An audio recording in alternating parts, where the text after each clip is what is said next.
정치 톡톡 시간입니다. 오늘은 김순철 기자와 함께하겠습니다. 어서 오십시오. 앞서 이재명 더불어민주당 대표 배우자의 법인카드 유용 의혹에 대해서 지금 압수수색이 들어갔다는 말 전해드렸는데 이 의혹을 제보한 전 공무원이 오늘 북콘서트를 열었습니다. 책을 썼나 봐요? 예, 맞습니다. 이 의혹을 폭로한 건 전 경기도청 7급 공무원 조명현 씨인데요. 이재명 대표의 부인 김혜경 씨가 도청 법인카드를 사적으로 썼고 이 대표 역시 이를 묵인했다고 지난해 주장한 바 있습니다. 네. 이후 폭로 내용을 책으로 만들어 국민의힘 주최로 북콘서트까지 열었는데 공교롭게도 오늘 검찰이 법인카드 유용 의혹과 관련해 경기도청을 압수수색하기도 했습니다. 네. 이를 두고 조 씨는 개인의 힘이 아닌 국민 모두의 힘이라고 생각한다며 이 대표를 향해 작심 발언을 쏟아냈습니다. 직접적으로 계속 먹기도 하고 본인이 승인하고 피드백을 줬기 때문에 이 모든 거에 대한 몸통은 이재명이고요. 부인에 대해서 압수수색 의혹이 있다고 하지만 결국은 이재명 대표로 향하는 거 아니겠습니까? 곤란스럽겠어요. 네, 맞습니다.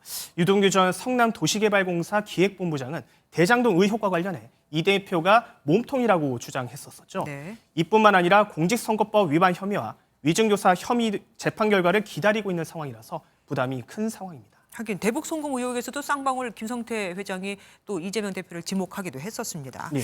그리고 이낙연 전 대표 내년 총선 전략과 관련해서 의미심장한 발언을 했어요. 네, 그렇습니다. 이낙연 전 대표는 현 정부의 실정에도 반사이익을 못 받는지 민주당이 스스로 알고 있다면서 내년 총선 승리 전략을 이렇게 말했습니다. 네. 알면서도 아무것도 못하고 있습니다. 달걀을 안에서 깨면 병아리가 되지만 밖에서 깨면 후라이가 됩니다.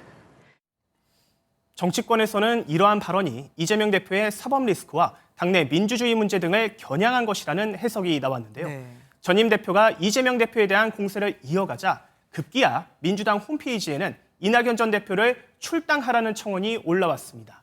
오늘 오후 7시 상황에 따르면 7천 명이 넘는 당원들이 동의를 한 상태인데요.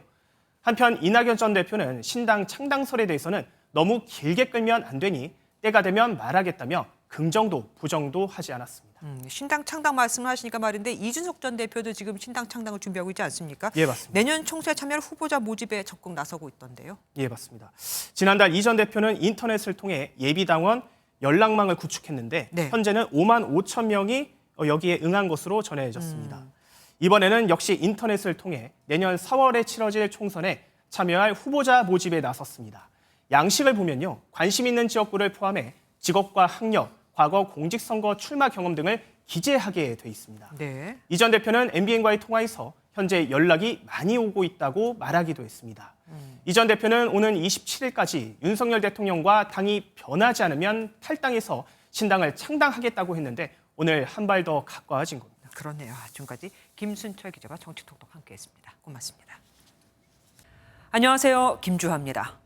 공정하고 신속한 MBN 뉴스 유튜브를 통해서도 만나보실 수 있습니다. 특히 더 많은 뉴스와 라이브를 보고 싶으시다면 오른쪽을 눌러서 구독하시면 됩니다. 어렵지 않죠? 빠르고 정확한 뉴스로 계속 찾아뵙겠습니다. MBN 뉴스를 시청해 주신 여러분 고맙습니다.